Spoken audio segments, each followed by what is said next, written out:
Assalamualaikum warahmatullahi wabarakatuh. Halo pemirsa, saya Vicky Apriana akan menemani Anda dalam acara Baca Koran edisi 9 Agustus 2023 yang dilansir dari radalampu.bacakoran.co dengan headline Pejabat Pesbar Korban Ganda Uang. Dari Waikroy diberitakan, tim khusus anti bandit atau TKP 308 Presisi Polsek Pesisir Tengah Polres Pesisir Barat berhasil mengungkap kasus tindak pidana penipuan dan penggelapan uang. Korbannya atas nama Eksir Abadi 54 tahun, warga Pekon Penggawa 5 Ilir, Kecamatan Waikroy, yang diketahui sebagai Kepala Dinas Pemuda dan Olahraga Kabupaten setempat. Adapun pelakunya terangkap Polsek Pesisir Tengah Kompol Zaini Dahlan, yaitu HS 34 tahun, warga Dusun Cintasari, Desa Kalicinta, Kecamatan Kota Bumi Utara, Kabupaten Lampung Utara. Aksi penipuan dan penggelapan tersebut terjadi pada Jumat 14 Juni dan Kamis 3 Agustus lalu di kediaman korban Eksir Abadi. Modus operandi yang digunakan pelaku dengan mendatangi rumah korban, kemudian meramal korban menggunakan nama dan tanggal lahir korban, ungkap Kapolsek Pesisir Tengah Kompol Zaini Dahlan, mewakili Kapolres Pesisir Barat AKBP Alsyahendra pada Selasa 8 Agustus. Lanjutnya, kepada korban pelaku mengatakan bahwa korban bisa mendapatkan uang sebesar 2 miliar apabila bersedekah sejumlah 30 juta. Ketika itu juga, korban tergiur dan keesokan harinya menyerahkan uang sejumlah 30 juta. Di antaranya 15 juta langsung diserahkan kepada pelaku dan 15 juta lagi dikirim melalui transfer. Baik pemirsa, kita beralih ke informasi berikutnya yang dilansir dari lampung-newspaper.tsw.id dengan headline Nekat curi telepon genggam, seorang calon kades di Lamtim ditangkap.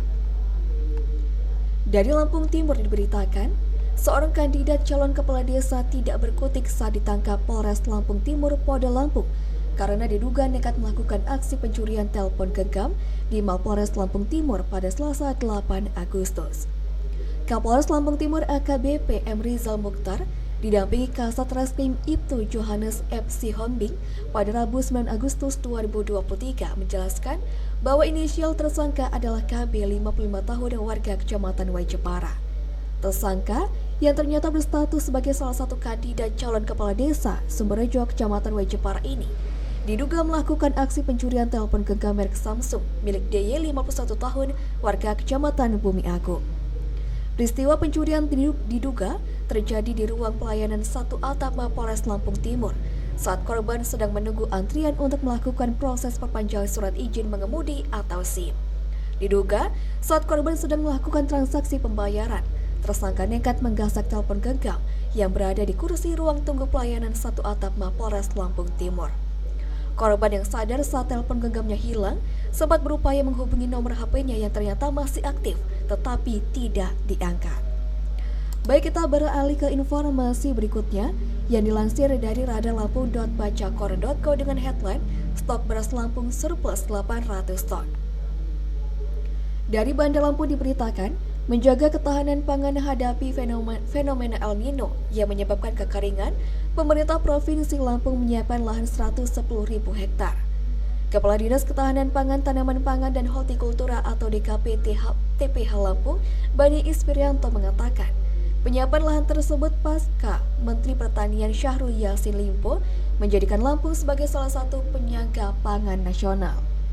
Dijelaskan Bani Ispirianto, dari 110.000 hektar lahan yang disiapkan, 74.000 hektar diantaranya telah ditanami pada bulan Juni saat musim hujan.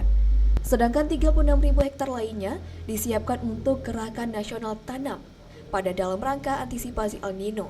Kata Bani, 74.000 hektar lahan tersebut tersebar di 15 kabupaten atau kota. Sedangkan 36.000 hektar tersebar di 6 daerah, yaitu Lampung Timur, Lampung Selatan, Waikanan, Tulang Bawang, Tanggamus juga Lampung Tengah. Lahannya sudah disiapkan, tinggal saat ini kita mencari titik koordinat dan itu yang nantinya kita usulkan ke Kementerian Pertanian, ucapnya. Disinggung terkait benih untuk ditanam pada lahan yang disiapkan, disampaikan Bani Ispirianto. Varietas yang tahan kering seperti ganja dan yang sudah dipakai oleh masyarakat Inpari 32. Begitu juga disinggung terkait cadangan beras Lampung. Bani Ispirianto mengklaim cadangan beras Lampung surplus sebanyak 800.000 ton. Jumlah tersebut cukup hingga akhir tahun. Baik pemirsa, demikian Baca Koran edisi hari ini. Saya Vicky Apriana, sampai jumpa.